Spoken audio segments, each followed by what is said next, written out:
my Yes, God. we are now I love recording. Don't say that. Okay, anything good. incriminating or otherwise rude.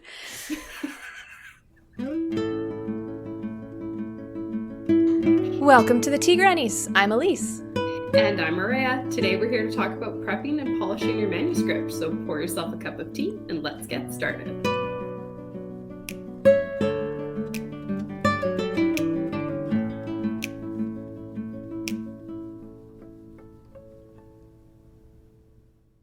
All right. Welcome back for season 3. I still can't believe that we're doing a 3rd season of this. This is ridiculous. How did we get this far? It was supposed to be just this what a random, whimsical, weird idea that'll probably go nowhere, but here we are. So if you're a fresh green listener coming in for the first time, or maybe you kind of found us on a couple of our other episodes and have jumped ahead, welcome here. Maybe you've caught up on all the previous seasons, in which case you're amazing. Please stay. If you've come this far, pretty confident we won't lose you yet. But yeah, we have to kick off the season with a massive thank you to everybody just for tuning in and engaging with us on whatever platform you're on. We're on Instagram, Twitter. If you send us emails, I think we mostly get those for submissions and not for chats, but we welcome those too. Or even if you're just lurking on episodes like a true gem, because that's how I engage with the internet. We love you. The messages and friendships that we've made with people all over the world are probably the best part of doing this. I mean, we get to see each other a lot and just talk shit about everybody, but no, we don't do that. What are you talking about?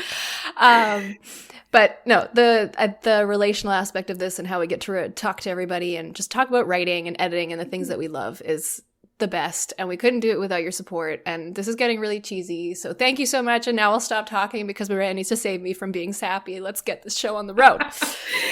And I will be the not sappy one and just jump into our season 3 plans. So we focused a bit on craft last season, and in our first season we covered a little bit of everything, I would say. So this season we're going to focus a bit more on publishing and preparing for publishing, as well as some options. We're hoping to do some interviews and some other fun stuff like that. Woohoo. So this will be a deep dive into publishing. But first, we have pages to critique.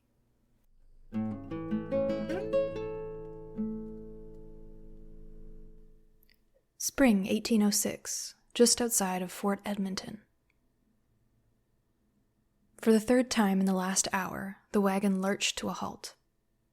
This time, the telltale snap of the wheel splintering sent men over the sides, quickly assessing the damage. Oh dear, not again. Reverend Smith's hand fell to my thigh, squeezing just above my knee. This was the 4th occurrence of his hand on my leg, and I was desperate to leave his side. But the wagon was crowded, and the weight of my 6-year-old son on my lap prevented me from shuffling further down the seat. Mrs. Williams, you're the only white woman to come to these parts. The hand was inching slowly upwards, and I held my breath in disgust. Well, save for that French woman over at Fort Augustus. He lifted his hand to wave dismissively at the thought of her, and I used the opportunity for escape.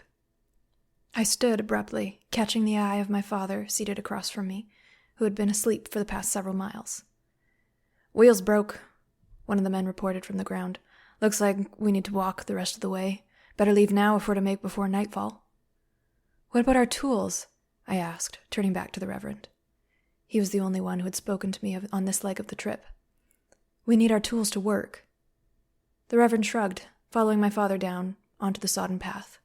I looked back over my shoulder at the pile of blacksmithing tools wrapped in a blanket at the front of the wagon bed. There was no way I could manage them all, and the long journey had already been difficult on my father's health. He would have a hard enough time with the walk to Fort Edmonton without the burden of carrying a heavy load. All right, so my first comment on this submission is that I love the setting.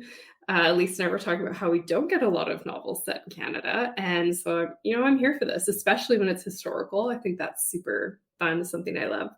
I get the feeling that our main character, who is not named so far, is going to be an independent woman in a time when that was incredibly difficult. Wow, words are hard. Difficult, people.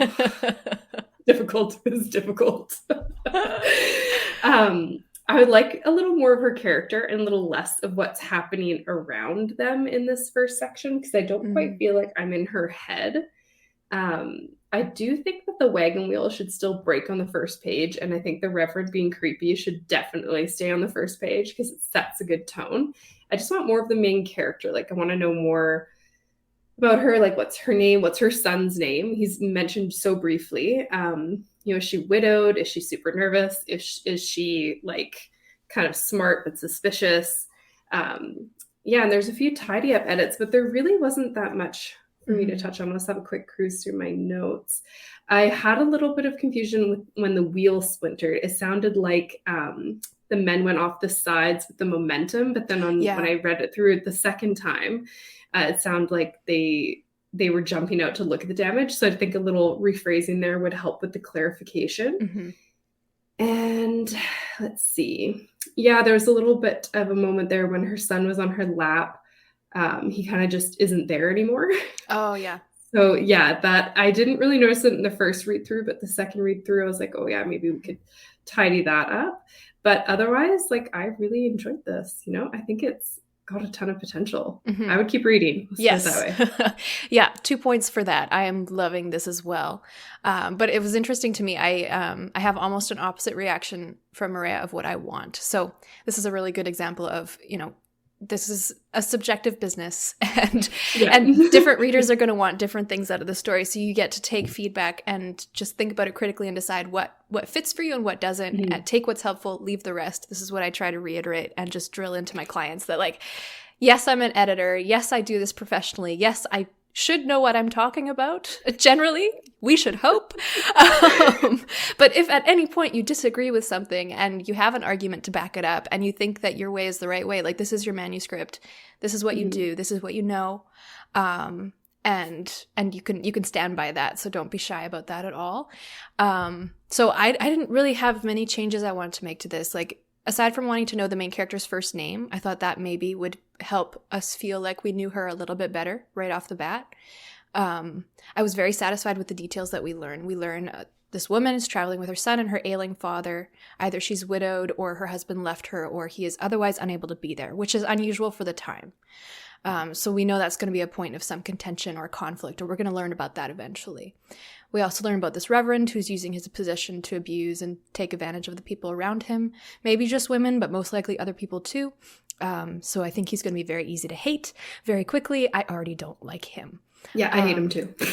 Yeah. Don't like is not strong enough. Let's say hate. Let's just, be honest about this. Let's just do that. And then we have a group of men who won't talk to her, speaking to the awkwardness of the time. They're either there to help or they're just along for the ride. Maybe they also need to go to Fort Edmonton for whatever reason. And then this woman and her ailing father are transporting tools for a blacksmithing business. So either one or both of them are familiar enough with that trade to offer it as work. I'm not sure which one it is. It would be very unusual for it to be the woman, but if it is the woman, I'm very excited about learning more about that. So that's a lot to get in a short amount of time, but it was easy to digest. It was easy to follow. It wasn't overwhelming. It didn't feel like an info dump. And for my part, I think that her son's name and whether or not she's widowed and all that, like, I'm wondering about that and I'm trying to keep guessing about it, but I don't feel like I needed it immediately. I could wait a page or for later in the chapter for that without causing issues. As long as it hits like in the first chapter. Sure. Yeah. I think that it would work. Yeah. We should need that. We probably need that information for context to move forward with the story, but maybe not immediately. Yeah. And then if anything was missing, I would say some more visual descriptions of the road, the area around them, because we know they're in a wagon, but that's about all we know physically of like just the setting. So that was maybe the only thing that might be missing, especially weather, because my in-laws live close to Edmonton, and spring. What is spring in Edmonton? Who knows? Spring in Alberta is just, even summer in Alberta, right? Is hit and miss. Like it could be not spring at all, but technically spring. So some description around like, is it snowy or is it actually feeling like spring or is it something in between? We could get some details on that. But overall, I just really love the flow and the pacing of this page. I had a few phrasing and suggestions for changing small things, like Maria said.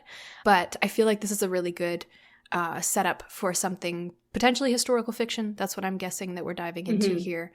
And given what I know of that genre and the bits that I have read, I feel like for the approximate time period, the pacing feels good for the typical audience of the genre. So the Reverend was just the right dose of creepy, and I didn't need more yet, but I could see him like being more of a problem every page here on after. Like every time we see him, or every once in a while at least, to remind us that like this is not a good guy, and it's subtly obvious. Subtly, that's like an oxymoron, but it is subtly obvious to those paying attention.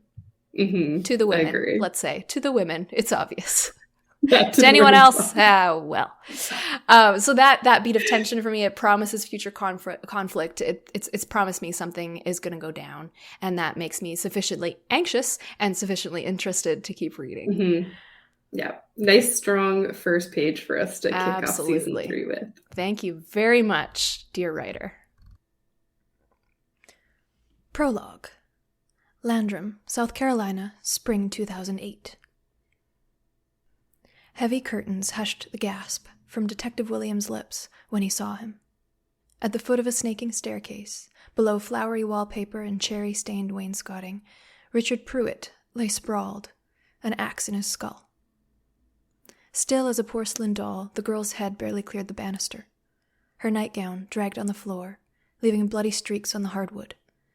"The bangin' woke me," she said, her voice fragile as spun sugar.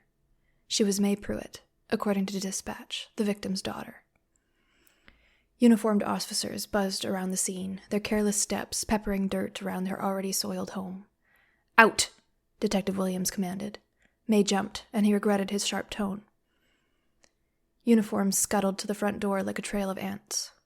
May's sandy hair drooped around her shoulders in loose curls, brushing her silky hem as she watched them go. Williams crouched down to meet her wide eyes, which sat atop deep purple recesses, unnatural on a girl her age. Her hazel irises searched him for answers he couldn't provide. Not yet. "It's okay, sweetie." It wasn't. He cuffed his arm around her shoulders, turning her tiny frame with a gentle nudge away from her father's body. Shards of glass glistened against the wide oak wood floorboards, triangles large and small, a clustered mosaic dyed burgundy by specks of blood spray. He lifted May, sparing her vulnerable toes. So this was a great opening scene. Opening with murder is always a good call, in my opinion. Descriptions were great. I liked the tiny details that contrasted with the larger ones, such as like the axe in his head after the details about the wallpaper. Pretty grisly way to go, and it really sets the scene. And since it's a prologue, I suspect there will be a time jump to the present day life of the detective. Like that's what I'm predicting just from reading the first page and not knowing anything else about it. I'm not sure how long the prologue is, but I would suggest keeping it kind of close to this length, maybe only a little bit longer. I mean, sort of a preference thing. I don't like really long prologues because then I get invested in that timeline or that story. And when we switch to chapter 1, I'm like, well, I'm not really interested now. So that's a bit of a, preference there. My other suggestion for this writer would be to read some of their work out loud, just because some of the sentences could be rearranged to help with the flow and the ease of reading. Like I had to go back a couple times and be like, wait, how does that fit into the scene so I could get a good visual? And yeah, I think reading your work out loud is kind of an underrated thing to do. A lot of people don't like to do it. It is awkward. Yes. It's weird. Just go there.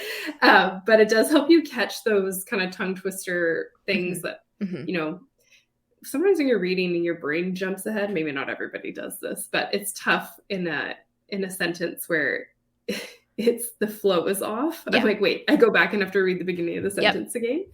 But yeah, no, I really did love this. I think my main suggestions throughout were just a couple word choice suggestions and like some moving around of some sentences, not changing them at all, just sort of, you know, putting them in a different order.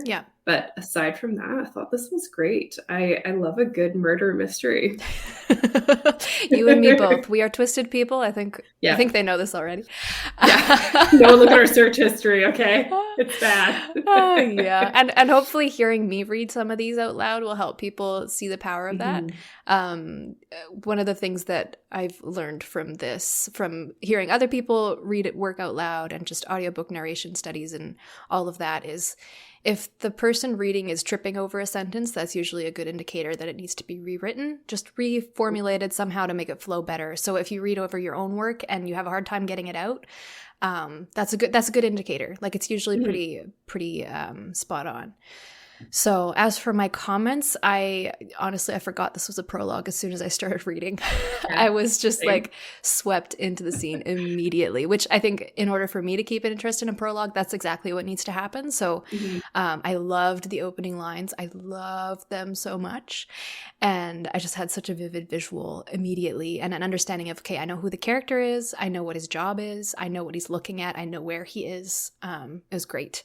And then now that I remembered that I was in a prologue, then I get scared that we'll skip ahead to something and I won't be as interested because I want to continue on with the characters I've already met.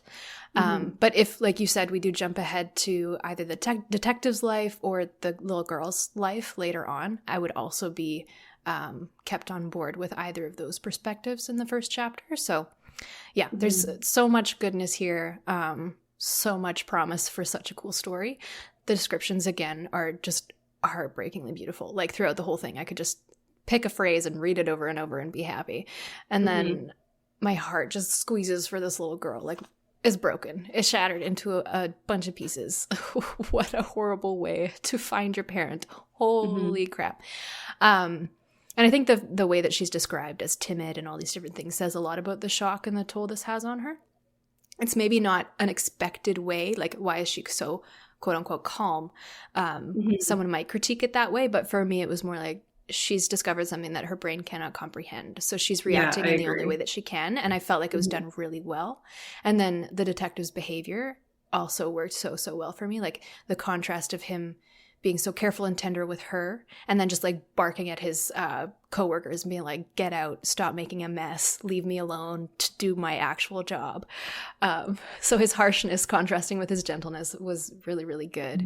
And again, beyond a couple phrasing or wording suggestions, for clarity and flow, like you said, I would have moved a couple sentences and put some dialogue pieces together to make them connect a little bit more smoothly. Beyond that, I love this. I would keep the prologue short if possible. That's my personal preference as well. And I mean, if there has to be one at all, is kind of how I approach prologues. But I would want to quickly move into the story and find out further details. But I would want to find out more about this particular crime in kind of brief subtle ways woven into the rest of the story.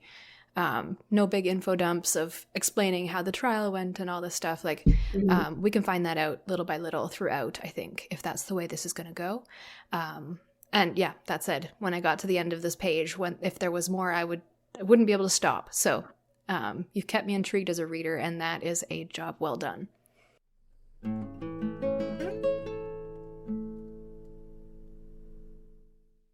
So we said we're here to talk about manuscript prep. We're prepping and polishing a manuscript for publication, whether that's traditional publishing or self-publishing. Neither one is better than the other. It's just an option you got to choose. You could do both. But when you're getting that manuscript, like, you've got it drafted, maybe your first draft, second draft, maybe you've done a few drafts, some edits. And then what does it mean to be ready to press publish or to press send on that query letter to an agent? So just to be clear, we're not talking about outlining or daydreaming or brainstorming or anything that you might do before the first draft if you're an outliner. Like, if you want to go back that far, you can go back to season 1, episode 2 for our chat about first drafts. Little plug there. I am shameless. Right now, we're beyond that. We're talking about after all that is done. You've got your first or your second or your third draft written. You've come to the terrifying decision that you don't want to just stick it in a drawer and let it collect and entertain the dust mites. Yeah, you want to entertain the world. because everyone dreams of world domination at some point or other. Your feelings are valid. Yeah, I know you do. You tell me about it regularly. I'm kidding. Your feelings are valid, but your manuscript probably isn't quite ready for the world yet. Yeah. When it comes to the prep and polish, to me, that means having your shit together before you hit send on anything. So I've spoken to a few writers lately, especially, who are querying and they're like, I haven't got any responses and I don't know why. And it turns out no one's read their pages or their query or their synopsis. And this is a huge no-no. It's just, I mean, you guys have heard me and Elise rant about this in previous episodes. It's a no-no. Unfortunately, sharing is caring when it comes to your writing. So no matter how good of a writer you are, you need feedback on your work. You don't want your first taste of feedback to be a rejection from your dream agent. That's really, because you might get that anyways, but you don't want to start there. It will ruin your day or your week or your month or your entire psyche. Okay. So your manuscript should be as polished as you can possibly make it before you query, and especially before you self-publish. So this means that you've put it through the ringer, drafted it more than once. This is not a place for you to throw around first draft. You've edited it more than once. You've gotten feedback, more editing, beta readers, more editing, and editing. Yeah, did I say that? It's in there, right? The other benefit of feedback is finding out what you did wrong that you have no idea that you did wrong. Happens to the best of us, so don't be too hard on yourself. I have totally forgotten a character after the 3/4 mark. And Elise is like, hey, what happened to this character? And I'm like, what a good question. I don't know. Nothing happened to him. He lost interest. Whoops. Yeah, oops. And so that's why you need feedback. And think of all those authors that you love and admire, and you pick up their books, you can't wait to read them. Do you think that draft you're holding in your hand, that book you're holding in your hand, is the first time anybody's looked at that writing? Answer is no. Nope. All you have to do is read the acknowledgments at the end of any book, and you'll see how many people it took to make that book a reality. Yeah, even a self-published one. Yes, self-publishing is especially a misnomer. Exactly, it's a misnomer. You don't do it in a vacuum. Writing is not the solitary journey we have made it out to be. It's a lie. It's so far from solitary. I used to be like, this is going to be great for me. I'm so introverted. And now I'm like, oh man, I have to talk to all There's so many more people out there than I was expecting. Oh man, my heart is just breaking for those authors who, it's hard to share your work. It's hard to put yourself out there and do it. That takes a lot of courage. You've poured your heart and soul into this. Even if it's just a light, happy story, the amount of time you put into it, you're trying to do something creative and beautiful, whatever that means to you. And it's hard to show people that. So when you do, if you take your first draft and you send your query to your agent and you get crickets or you get a rejection, if that's the first response you get to something that you've shared, the first ever, ouch. Oh my God. If I had not shared my work with other people and had people say, this is good, this could use work, given me a balance of no, you do good work. There are things that you can fix. It's always those two things. It's never, this is all trash. We say that to ourselves. Yeah, we say that to ourselves. That's the imposter syndrome. That's not true. Yapping at the back of our head. It's not true.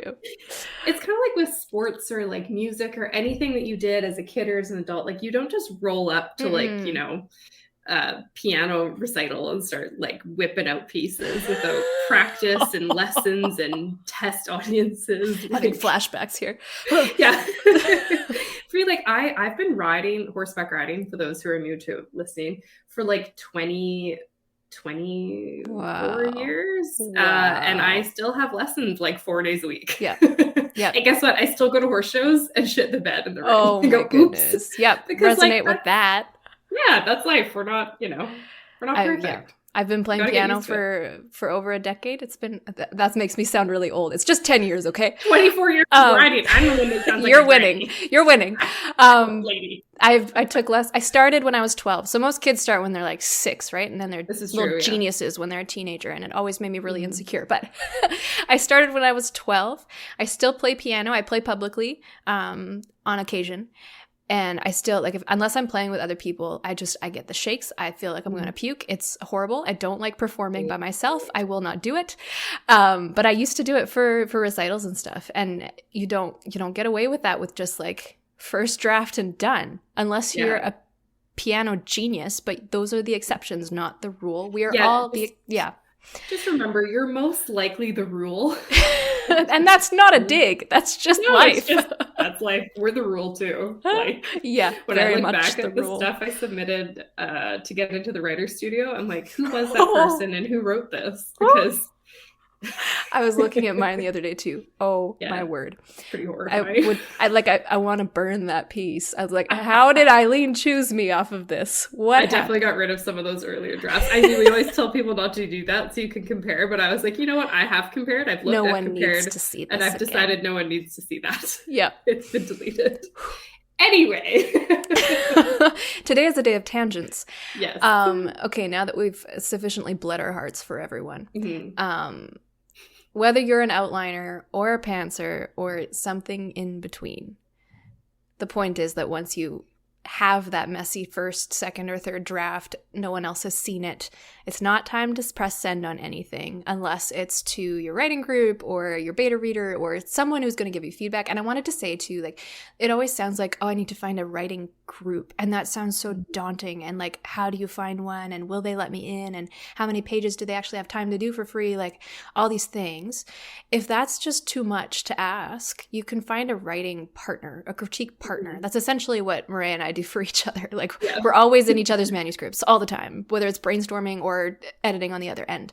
It doesn't mean that you have to have this whole host of people right off the bat. Even having just one person read and give critical feedback, someone you trust to be honest. So they'll be nice, but they'll also be honest. Yeah, okay? You want the honest. You don't want to be like, you don't want anyone to be like, this is great. Like when you want that, you show it to your parents. Yeah. You know? Yeah, or whoever. Or like your spouse when they go, oh yeah, like great job, sweetie. Because they don't want to hurt your feelings. And then they go like put some bleach in their eyes because they're like, that was god awful.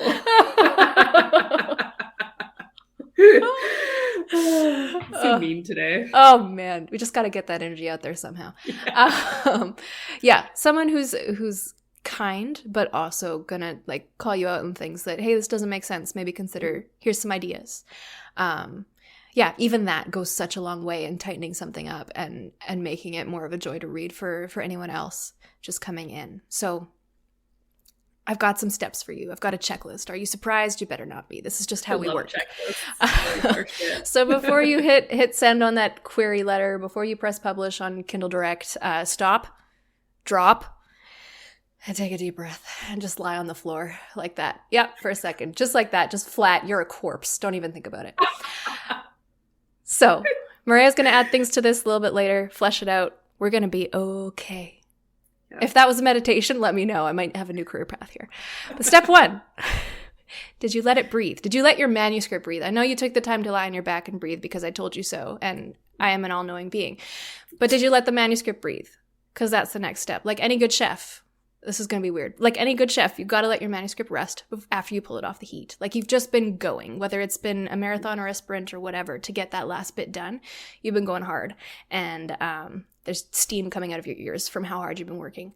And we need to let that cool off because you're not going to make any good decisions in that state. I know I don't. So stop, don't look at it, and don't fix anything. Like that's a rule I try to keep in place if I can avoid it. I don't dive straight into fixing or changing or otherwise altering anything because I don't have the full picture yet.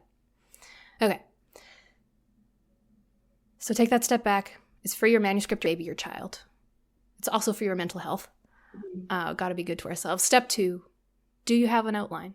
And remember, take deep breaths to this whole thing because we're talking about like after your first draft. I'm not trying to turn you into an outliner. I promise. If you're in a pantser, just, keep breathing in deep. Like just do like 4 in, 4 out, and you keep going. Do you have a big picture story idea? Do you know what your story is about from start to finish? Do you have a good handle on it in your head, or are you getting lost of where was that scene and did the character say this in that scene? Like it's hard to remember all that until you've like been through the manuscript so many times that you're sick of it and puking it in your spare time. So what I do once I've had a first draft written out, because I don't outline, is I go back and I write down, okay, what happened in chapter 1? Just 2 sentences, really quick. I just need how did it start, how did it end? And I do that for every single chapter. And then I zoom out and look at the whole thing and be like, okay, where's my character starting and where do they end? Does that line up? Where does my scene start? Where does my book end? Does that line up? Like, does the main plot point even follow through to the end? Who knows? So this is how I outline. And if you're not an outliner, this might work for you. I know someone who's going to try it out because they hadn't considered this idea before. So I'm waiting to hear if it worked for them. I'm going to try it. Excellent. I need to do this. I just did this for one of my latest books, and it was like, so, I don't know, it made me feel so relieved. Like, to see the whole thing just lined up. It's like, oh, I do have a common plot point from start to end. Oh, I did do that for that character. I'm smarter than I thought. Yeah, exactly. It's not a pile of trash. Get a good big picture idea of what your story is like. Mm-hmm. And once you have that, once you have this map, tracking your character motivations, your arcs, your subplots, your Easter eggs, and your foreshadowing, all those little things, it's going to be so much easier for you. And then I feel like I should walk people through another deep breath in, deep breath out, because this is the worst part. Step 3, pull it apart. Drawn and quartered. That is exactly as gruesome as it sounds and as it should sound, because I'm talking about editing. And when you're in that first draft stage, it's going to be a big job. Even if like you have the main story and everything and it's all pretty good lined up, editing is still going to be a big job. You're probably aware of some plot holes already, things that didn't make sense when you were writing it, but you just kind of blew on by those because you wanted to finish, and that's good. That's the advice that we tell everybody. So if you're going to start fixing anything, I would start with those, with the big things that is like, okay, I know I need to fix that. I've been brainstorming some ideas, go in and fix a couple of them. I like to make a list of edits as I'm going, as I think of them, so that I'm not going to fix things, but I'm writing down so that I don't forget to fix them later. And then it tricks my brain into thinking, okay, we dealt with that and we can move on, and then I can write again. So then I go back to this list and I start fixing those big things. And then here's where you could skip to getting some feedback. Or if you're like me, do a bunch of those edits before you let anyone see it. Like, it depends on your comfort level at this point. But either way, after either of those things, this is when you start sharing your work with other people. And just be careful not to dive into copy edits and get distracted with those little things, because we're still in big picture mode right here. And the first feedback that you get, some people are going to focus on copy edits and be like that. Some people are like me and they get distracted by those things really early on. But for the most part, you'll be able to avoid those. Just stay away from the typos, the punctuation, and the grammar. Don't touch it. Don't fix it. You might cut the whole sentence later. Plot holes, missing chapters, character holes. That sounds really bad. Don't say it that way. Holes in your character's motivation. Big fixes. Consider fixing that first, but you get the gist. And then we officially get to step 4. It's feedback time, because I guarantee that you're not done yet. So, Maria, take it away. Yeah, so once you've written your draft or multiple drafts, whatever draft finally feels ready for some feedback, and you've done an editing pass and all the big picture stuff, then it is time for feedback, which I feel like we're kind of harping on this episode, but I just, having noticed that so many people don't get feedback, I'm like, okay, we got to talk about this. Mm-hmm. So, if you've ever tried on an outfit and asked your spouse, your friend what they think, you can relate, because that's pretty much what you're doing with your book. Because you don't want to walk out the door in socks and sandals. You know what I mean? Literally, unless you do. I literally stopped my father-in-law when he was going on a date one night because he was wearing socks and sandals. I was like, you can't go out like that. He was like, why? I was like, because it will be the last date. Like the first and the last date. Anyway, sorry, got a little sidetracked. We're really, really excited about season 3 right now, and I can't seem to stay on task. Anyway, so Elise was talking about workshop groups and critique partners and stuff like that. And that is something you should look into, even if you're not done your draft. Start putting feelers out and see if you can find someone that you get along with that you can have as a critique partner. Mm-hmm. I think that we have our writing group, but I would say we probably get the most benefit just from sending each other stuff, because we trust each other. Especially we full know drafts. how each other works. Yeah. And our brainstorming has helped Oh my I mean, goodness. if I didn't brainstorm with Elise, I would never write anything. So, kind of rely on her a little bit. There's also a huge writing community on Twitter. If you're not on there, it's, Twitter's kind of toxic, but hey, the writing community is nicer than the other ones. So give that a shot. There's always people looking to exchange manuscripts or just chapters or anything like that. My word of advice is to offer to swap a few chapters with someone first, rather than diving right in and doing a whole manuscript swap. This is for a few reasons. You want to know that they're going to be valuable feedback. And it gives you a chance to flex your workshopping muscles too, because if you're going to swap with someone, you need to make sure you can give them some quality feedback too. So it's fair exchange. A lot of us are doing this for free. So, it's important to make it fair. And you want to read something that you'll at least kind of enjoy. Nothing like agreeing to a beta read and then you open it and you're like, this is not my jam at all. And then you've committed to doing it. So yeah, you kind of want to stick with something that you'd actually like to read as much as possible. And I would also recommend writing your query and synopsis and having those workshopped. Like I said, so easy to be consumed by your own writing and your own project that you can't see the forest for the trees or whatever that saying is. So sometimes you'll sit down and write your synopsis and you'll be like, whoa, there's a big plot hole. Oops. Maybe I'm not ready to send this out yet. Because guess who's done that? Also big me. Picture power. That's where that outline comes in. Back to feedback. So positives of receiving feedback, you'll see what works and doesn't work for your reader. They'll highlight spots where your character does something that doesn't make sense for their character, for their personality. Scenes that need expanding, that's a pretty common one that I see when I workshop. Info dumping that needs to be tidied up, because everybody knows how I feel about the info dumping. And forgotten plot threads. I said, when I forgot the character, I am full of those. That kind of stuff.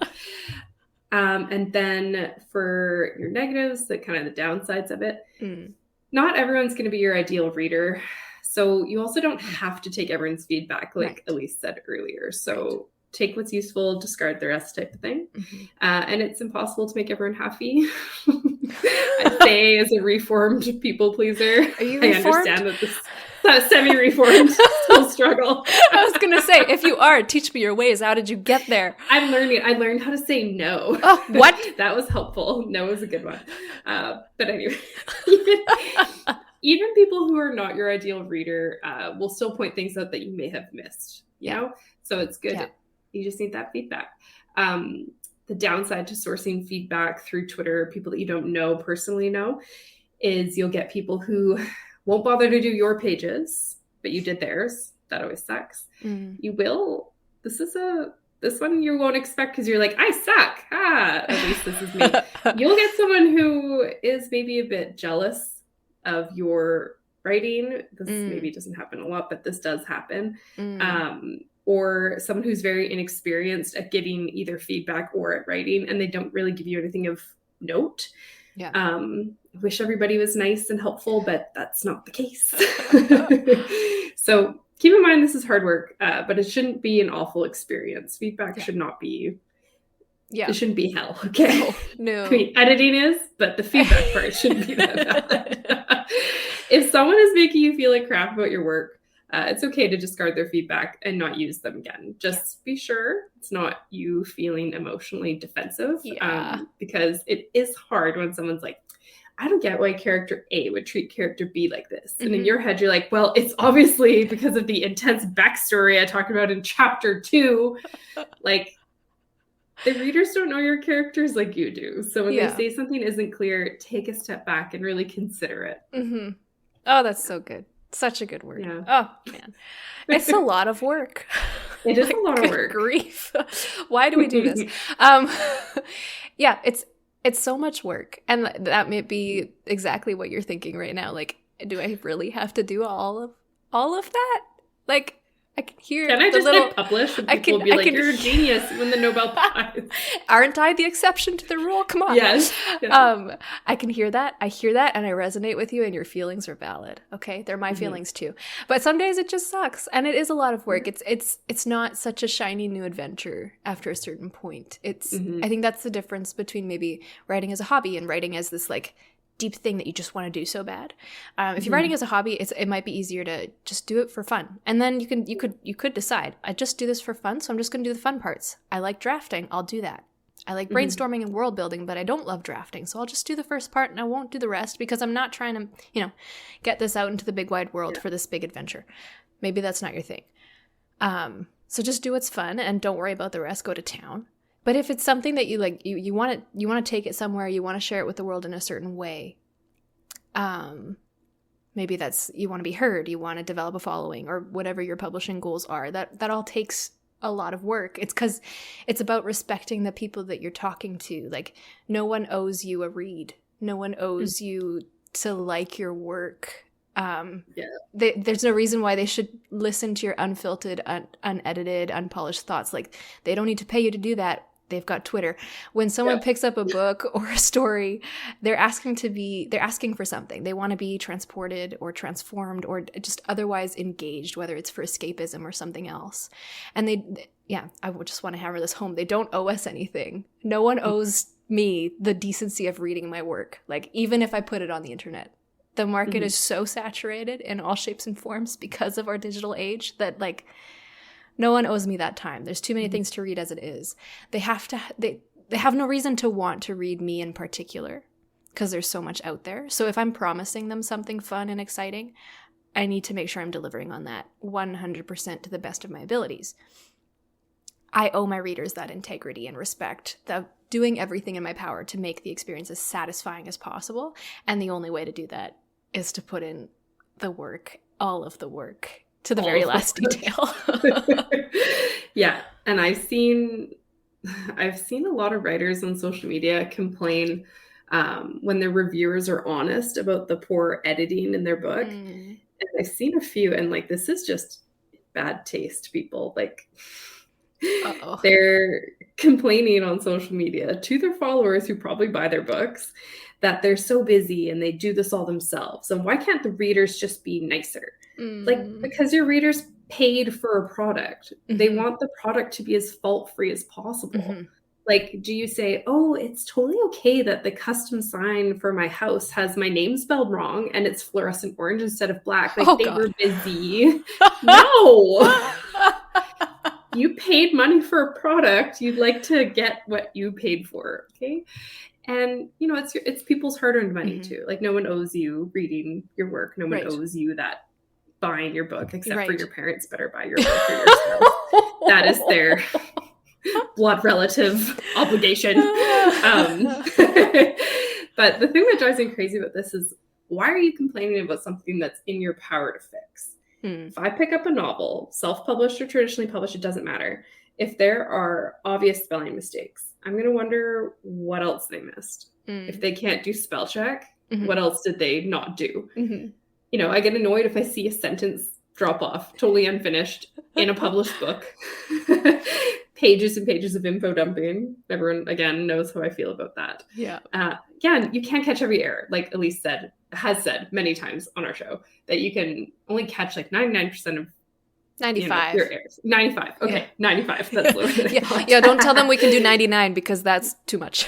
That's too much. I don't want to be held to that standard. Keep that in mind, people. But yeah, not every error will be caught. But and I have found errors in books put out by like big publishing houses, like a little spelling mistake here, the wrong apostrophe, and like a your. You know what I mean? But you should do your best. Yeah. And that's the other upside to getting feedback. It gives you a place to start with your editing. Yeah. Which leads me to, if it's in your power and it's in your budget, strongly suggest hiring an editor. You don't need to pay for a big developmental edit, but having someone go through and clean up all your spelling and your grammar will go a long way in making your final product look polished. Yeah. And I do recommend doing this even if you aren't going to self-publish. You want it to be as good as it can be before you submit to agents, because it shows that you take pride in your work, as you should. Yep.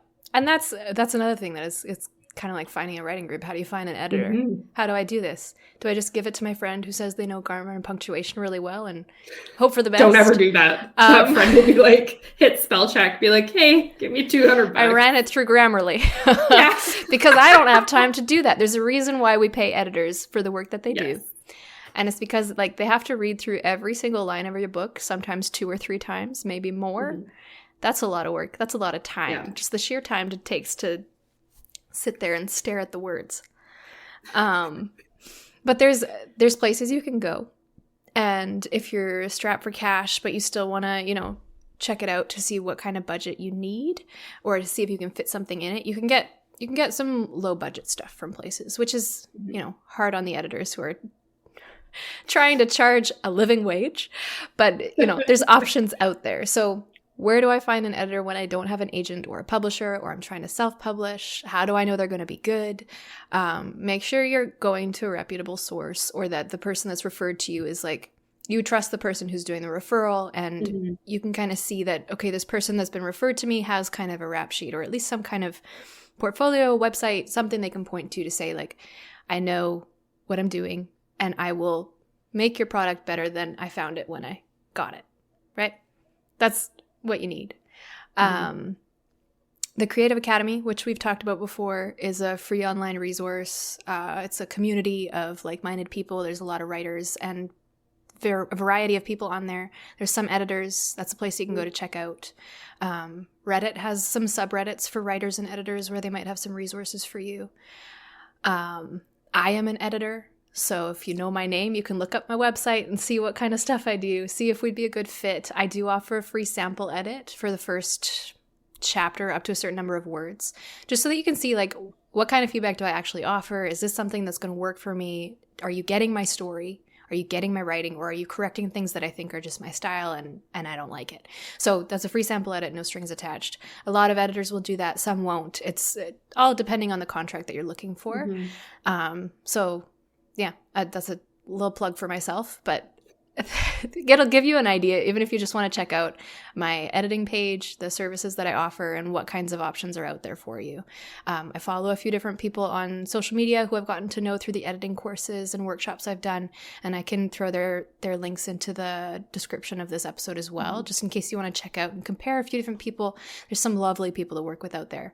And then websites like Reedsy has a really good reputation for good editors. Reedsy takes a cut of the fee, so it might be a little bit higher than you expect, but guaranteed your editing bill is going to be higher than you expect, because most people underestimate how much work and time and money it's going to cost. But Reedsy, Reedsy, we'll put the link in the description for that as well. It's a good resource. And then there's always freelancer sites like Upwork. I think there's one even called Freelancer. Be careful with those, because everyone's bidding on work. So it becomes who can offer the lowest rate for the least amount of time put into the job, which means it's the least amount of effort. Like, you're paying for a quick job. That's what you're paying for on those sites. And it's harder to vet, is this actually good quality, or do they just do it really fast? People like that they're fast. So be careful with those ones. But we'll put all the links in the description. There's lots of places to go to find editors. And I've started a list on our Twitter that's for editors. You can check some of those out. A lot of them are like, they're editors for big publishing houses and you can't solicit them without an agent. But I do follow some other editors on Twitter, and social media can be a great place to just connect and say like, hey, what kind of stuff do you do? And it's probably on their website. Check their website before you ask them that, because that could be a point of contention, just like with agents. Check their manuscript wish list. But it's a good way to just kind of like connect and see what they're like, and see if like, yeah, this person has some similar values, and I think that my work would be in good hands. Like, that's a valid approach to picking an editor. Absolutely. I think that's the most important one. And you can definitely find editors, like you said, on Twitter, but there's also quite a few on Instagram, like Bookstagram in particular. There's lots of people that are providing editing services. I think the other thing to keep in mind is anybody can say that they are an editor. Yes. So be careful. Just like I said, if you're swapping pages with someone that you met on the internet, I mean, half of our friends now are like on the internet, we have like all our Bookstagram people. Yeah. And I would totally send them pages. But just use caution. You could pay for something that just totally sucks. Yeah. So it's good to have a referral, or check the reviews, or have them do some sample pages. And I don't think that's an unreasonable thing to ask when you're going to be spending some money. Because I know it's not cheap, but the thing is, I hate to sound like my dad, nothing in life is cheap. Nothing is free. There you go. Little wisdom for you guys. As we already all know that. But I just think it's something to keep in mind that if you are going to pursue publishing or pursue querying, this is possibly an investment you're just going to have to make in yourself. Maybe you can't afford an editor yet. Maybe you got to wait 3 months to get an editor. That's okay. We're all working at our own pace with this, but definitely, whatever you can do. And you have to decide if you want to invest in yourself for that. Some people are really good at editing their own work. Maybe they don't. Maybe they're the exception to the rule. But I know that I'm not. So I pay for editing. I know where my strengths are, and that is not one of them. And that's important to know. Yeah, I can't self-edit my stuff super, super well. I will miss that same comma 100 times, and Elise will be like, delete. Oh. Well, and the best part is, as an editor, I'm the same way. Like, I can't do it for myself. I have, and that was a mistake. I wish I would have put more effort into some of my projects.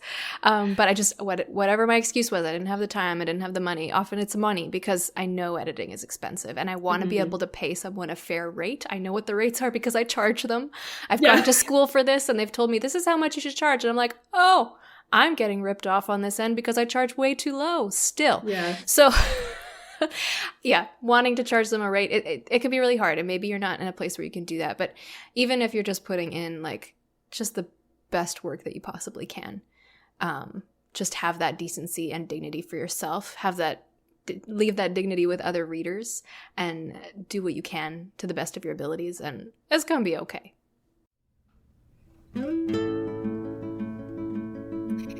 And that's the tea on prepping and polishing your manuscript. Don't forget to rate and review us wherever you get your podcasts. You can follow us on Instagram at the Tea Grannies Podcast and on Twitter at the Tea Grannies to stay up to date on episodes, book reviews, and more. See you next time for our episode on query letters. Happy writing.